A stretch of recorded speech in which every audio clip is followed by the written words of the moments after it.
So what are we doing? We are jumping on a Christopher Columbus replica. Yeah, we're going for a sunset cruise on what looks similar to like the Black Pearl. Hopefully it's going to be some fun. 25 euros, unlimited drinks, and a cruise. It's pretty cool. It took apparently 10 years to make. It was handmade by this family outside of their house. Now we're just basically sitting here waiting to leave port. So we're just sitting here in the water, just about to leave, and then we get unlimited drinks for an hour and a half. And see the sights. And see the sights, yeah, the important part. Sure. Good to see the sights. So yeah, can't wait. It should be good. Hopefully it'll be a nice sunset for us too. So you can't come on a pirate ship without having rum. I wouldn't be Captain Jack Sparrow if I wasn't having rum, right? Yes, I should not, but... Hey, I'm just as handsome, thank you. Yep, sure, yeah. But look at that. That's pretty good for you. That's cool. It's awesome. It's so cool. It's only small, but it's cozy. Get drinks, 25 euro each. Anyway, I'm gonna enjoy the rest of my rum.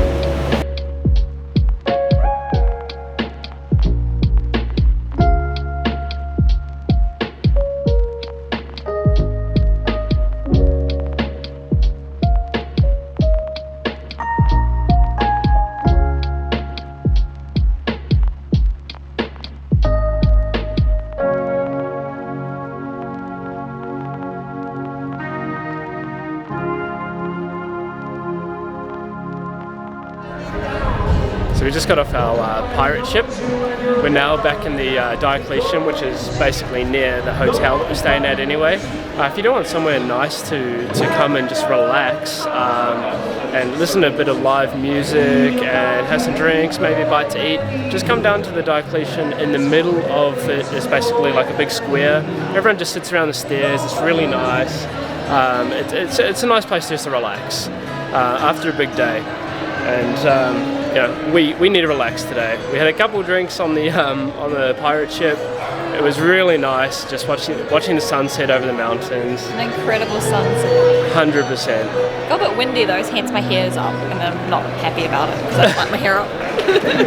Yeah, it got a bit choppy and windy at the end there. We had a bit of rain, a little bit of a thunderstorm. Made things interesting, but we caught the sunset, which was really cool. Yeah. So we're off now just to find somewhere to have a couple drinks before we head off to bed. So we'll say good night.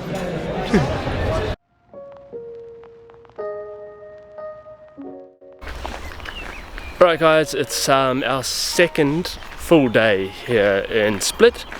We've got back onto our hop-on, hop-off bus system. So we're doing a blue line this time. The blue line takes you to a couple different spots that we didn't get to go to yesterday, and one of them of which we are here now. So we've just made it to Salona?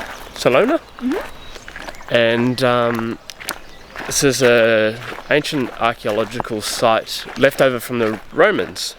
So apparently this town was a Roman city, and it was the capital of the Roman state or region of Dalmatia, and it had a population around 60,000 people, so it was actually quite big, larger even than Pompeii. So yeah, we're making our way to the amphitheatre now. We're going to have a look around. It is super nice though without all the crowds. Pompeii is obviously incredible, but there is crowds everywhere. So it's nice to come to a site where it's a little less crowded, but it'd be nice to go to one of these areas when it's not raining. It's only a little bit. It's spitting. Yeah, true. Anyway, we're almost here, I think. So we didn't get an audio guide or anything like that, so just because we're a bit short on time, but we're just walking up here.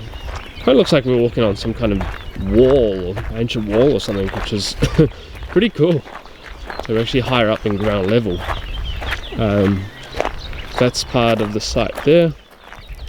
I guess the only other downside is to having less tourists is probably less money for excavations and preserving areas. So it looks like there's still a lot underground. Supposedly they've actually only excavated the main town area, opposed to the surrounding areas as well. So we're standing right on the edge of this ancient amphitheatre. there's not much left, but it is pretty cool to stand here when there's basically no one else around. It's just us and a couple of other people, and it's only like 40 euros to get in. You just pay the guys at the door. Kuna, sorry, 40 kuna to get in. You just pay the guys at the door, wander on in.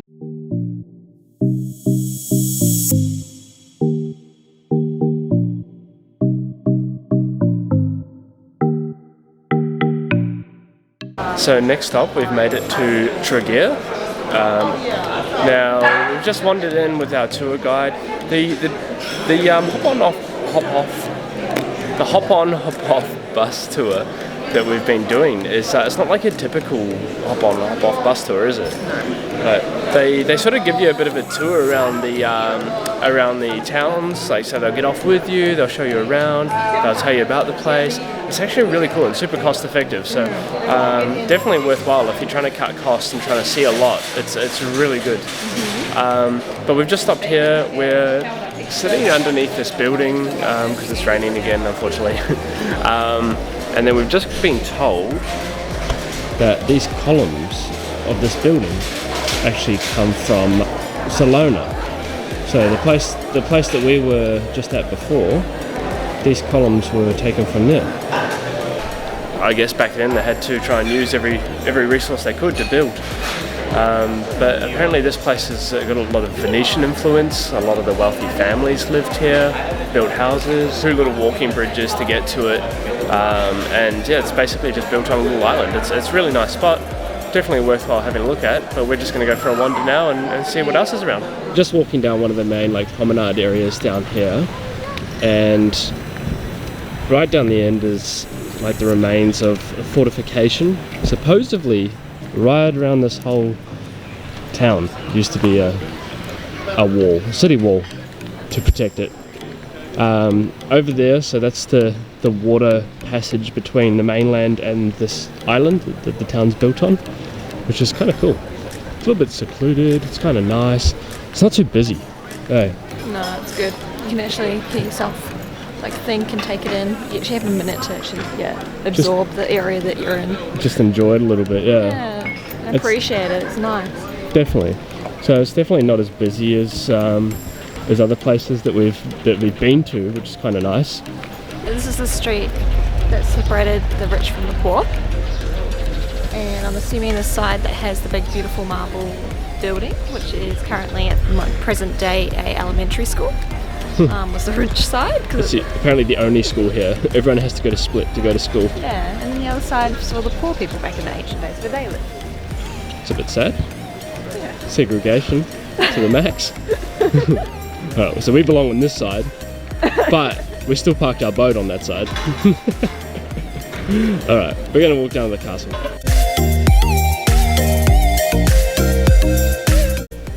Morning everyone. Morning. So today's our last day here in Split. Yesterday we went to a couple spots. Salona and Tregear. We went again on our little tour bus, hop on, hop off bus, and Tregear was super nice, but it was raining, so we didn't get a lot of footage, unfortunately. But definitely worth a visit. It's only probably a half an hour drive on bus, yeah. So pretty close. And you can also just get the bus that runs every 30 minutes from Split as well. Yeah, just down the end of the promenade, there's a local bus down there. So nice and easy to get to. We went to Salona, saw some ancient ruins, which was cool. It was a bit short, unfortunately. We were only there for a short amount of time, but we tried to enjoy it as much as we could. Yeah. It was cool. That was good. Good little snapshot. Yeah. So today we're leaving our little hotel here in Split, and we have had heaps of fun. But it's time to go to Dubrovnik. So we're about to leave. We're jumping in the car, driving to Dubrovnik. So we'll see how that goes, and then we'll be staying in our little Airbnb down there. Yay! So we'll see you next time.